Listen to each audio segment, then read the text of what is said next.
In this tutorial we will show you how to connect your Vector Extensometer to an Instron test frame using Bluehill 2.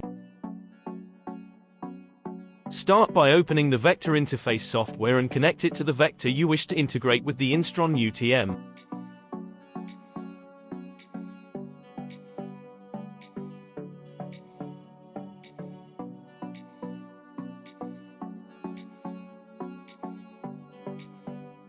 Then open the Settings menu and navigate to the Analog Output Control window by using the BNC icon. Set your minimum and maximum strain values according to the expected strain extents of the specimen's vector will be measuring. Open the Instron Bluehill 2 software.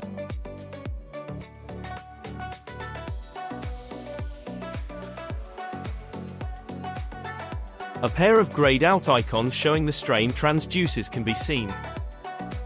Ensure the Vector Extensometer has been connected to a strain input channel on the Instron test frame.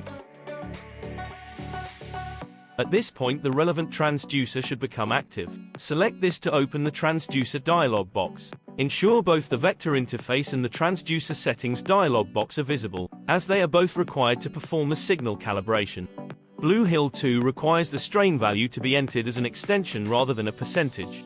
For this example, a 50 mm gauge length is being used and the calibrated strain is 50%, so an extension of 25 mm is entered in both the full scale and calibration point fields. Once all the required values are entered, click the Calibrate button in the Transducer Settings dialog box and follow the instructions, making sure to set the output of vector to match what is required by Bluehill 2.